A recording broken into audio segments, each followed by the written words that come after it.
Thank you for inviting me to participate in this fifth annual Africa Shared Value Leadership Summit with a focus on economic growth and the AfCFTA. I regret that I'm unable to join you in person, but I hope that through this recorded message, I nonetheless will still be able to contribute to the success of the conference. I want to thank the organizers of the summit for the opportunity provided to me and the AfCFTA Secretariat as you begin the conversation on economic growth and the AfCFTA.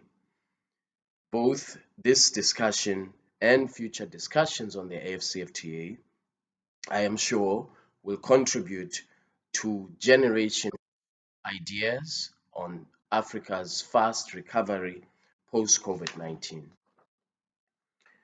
The COVID-19 pandemic has negatively impacted Africa's growth trajectory and as has been observed, in 1 year, the pandemic has halted a quarter century of steady economic growth in Africa, disrupted value chains, and caused an unprecedented increase in poverty and inequality.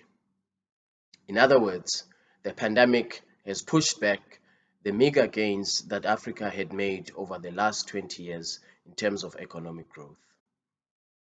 However, even before the onset of the pandemic, economic growth on the continent was not as robust enough to absorb the growing labor force into productive employment and thereby significantly push back the frontiers of poverty. Growth in most African countries has been driven by the production and exports of extractives, which does not guarantee and does not generate enough jobs and also limits the capacity of structural transformation of Africa's economies. Some estimates indicate that 10 to 12 million young Africans join the labor force each year.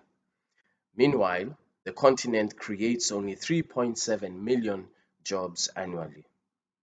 According to the IMF, by the year 2035, more young people will be entering Africa's workforce each year than in the rest of the world combined. Certainly, if there are no productive jobs for young people, the fight against poverty will be lost.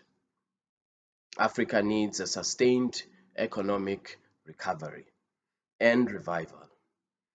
Therefore, it is essential that post-COVID-19, policies and measures that are undertaken to enhance the quality and pattern of economic growth on the African continent are designed to facilitate structural transformation for employment creation on a large scale. In this regard, the AfCFTA became operational in January 2021, providing a unique opportunity to further drive economic growth and structural transformation through economic integration for the benefit of our businesses and young people. Distinguished ladies and gentlemen, let me provide you with an update on the state of play in the negotiations and implementation of the AfCFTA.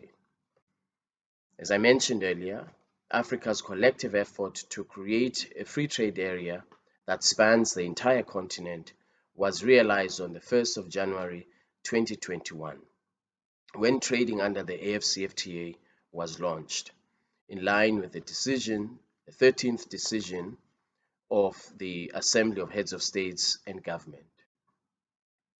With respect to signature and ratification, I'm happy to update you that thus far, we have 54 signatories to the agreement establishing the AfCFTA. Only one country is still yet to sign the agreement establishing the AfCFTA. Ratifications now stand at 40 countries, with 38 of those countries having deposited their instruments of ratification, thereby making them state parties to the agreement establishing the AfCFTA. This indicates very, very strong legal commitment and strong political will to ensure that all countries in Africa implement the AfCFTA, and more importantly, it signals that all of these countries that have ratified the agreement have accepted the legal obligations to open their markets, to reduce barriers to trade, to reduce barriers to investment. It indicates that these countries are committed to a single set of rules for trade and investment on the African continent. Regarding the critical role of rules of origin, which define what is locally produced in Africa and thus qualify for tariff concessions, substantial progress has been made in terms of the negotiations of rules of origin.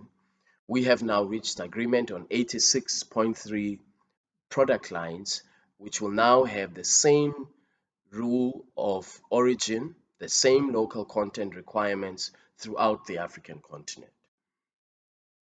This convergence on this large number of local content rules means that for investors and for businesses, the market in Africa will be more predictable and certainly will have legal certainty as they trade across borders. In terms of tariff concessions, our ambition is very high. We intend that by the end of the 13th year, 97% of Africa's products should be traded at zero duty. Only 3% of products are excluded from liberalization. We hope that this high level of ambition and reduction of tariff barriers will enhance trade and boost intra-Africa trade to the level that one day we will match and reach the competitiveness of intra-regional trade that other regions enjoy. In addition, we have operationalized the AfCFTA dispute settlement body. The inaugural meeting of the dispute settlement body convened in April 2021 in Accra, Ghana. The rules of the dispute settlement mechanism will bind all countries. This should lead to much needed legal certainty and predictability of trade on the African continent. The inauguration of the dispute settlement body in April 2021 sends a very strong signal to African investors and other investors that Africa is open for business and investment and trade, and that these activities, trade, investment in Africa, will henceforth take place in accordance with rules, and that all of the countries who have ratified the agreement commit themselves to solve any disputes that arise, to solve those disputes in accordance with the predetermined rules in the Protocol on Dispute Settlement. Now, if I may turn to the concrete steps that we are taking to ensure that the AfCFTA contributes to ease of doing business in Africa. First, we will soon roll out a digital platform, the AfCFTA app, to ensure connectivity of small medium enterprises across the African continent. The digital application will also ensure that access to a new market in a new part of the continent is easily available and readily available, particularly for small medium enterprises. The information on the digital app will enable a small medium enterprise to make very, very critical business decisions about the market that they invest in, or rather that they expand to, as well as due diligence information about their potential counterparty in the country in which they seek to trade. The second step that we are taking to ensure connectivity and to ensure that we boost intra-Africa trade is the development of the Pan-African Payments and Settlement System. And we are working on this with AfrEximbank to ease and reduce the cost of doing payments on the African continent.